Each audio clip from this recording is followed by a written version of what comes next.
मेरी महाराज जी प्रश्न यह है कि कई बार परिस्थितियां अनुकूल नहीं होती हैं और अष्टद्रव्य से पूजन करना संभव नहीं हो पाता है, तो ऐसे में भाव पूजा से ही, भाव पूजा करके ही अपने जो भाव है महाराज जी उनको प्रकट करते हैं और वाहन आदि में यात्रा करते हुए पूजन कर लेते हैं। महाराज जी इसमें पुण्य का क्या परिणाम होगा, कृपया मार्गदर्शन। पहले तो मैं चाहूंगा एक बार पवन जैन का जोरदार अभिनंदन करिए। एक अधिकारी बाद में है, एक अच्छे श्रावक पहले, देव शास्त्र और गुरु के प्रगाढ़ अनुरागी हैं और वही धर्मनिष्ठा उन्हें यहाँ तक खींच के लाई है और वे इसीलिए यहाँ तक आए।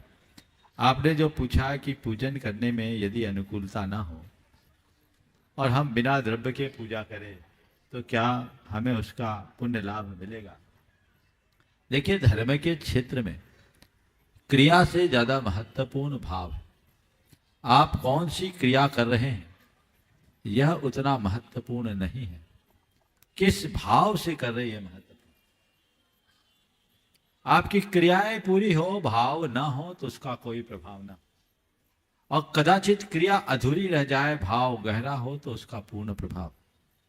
हमें वो कहानी याद रखनी चाहिए कि सेठ भगवान की माला फेर रहा था, सामायिक कर रहा था, लेकिन उसके मन में क्लेश रहा तो मेढक बन गया।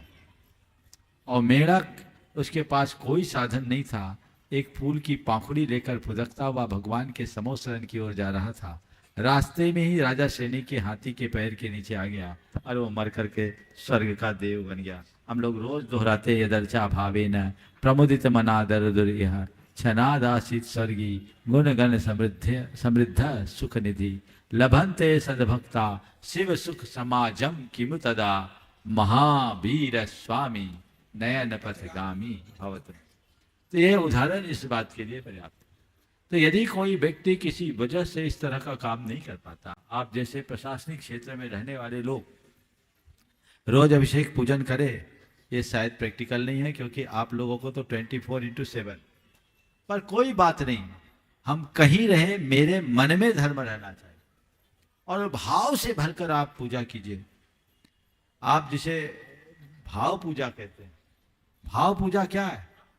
द्रव्य के साथ, अष्ट द्रव्य के साथ भगवान की पूजा करना ही पूजा, और उसमें मन लगाओ तो भाव पूजा, बिना मन के द्रव्य पूजा।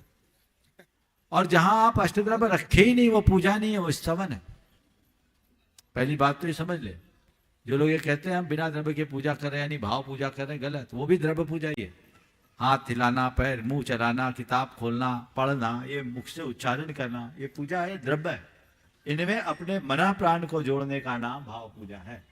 तो जब तक हमारी मनोदशा नहीं जुड़ेगी, भाव पूजा नहीं होगी। ये बात बहुत अच्छे से समझना।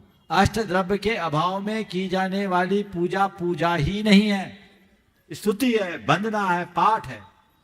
आचार्य वीरसेन महाराज से किसी ने पूछा, का नाम अर्चना, अर्चना किसे कहते हैं? तो उन्होंने कहा, जल गंध अक्षत पुष्प फल दीप धूपादि ही, दीप धूप पुष्प फलादि ही सग भक्ति पगासो नाम अर्चना। जल गंध अक्षत, दीप धूप पुष्प फल आदि के द्वारा अपने भक्ति को प्रकाशित करने का नाम अर्चना। यानी पूजा तभी होगी जब अष्टद्रव्य चढ़ाए। लेकिन जब अनुकूलता नहीं है तो क्या करें? तो हमारे पास जो श्रद्धा है, भक्ति है, भावना है, उसे हम अर्पित करें, लाभ मिले।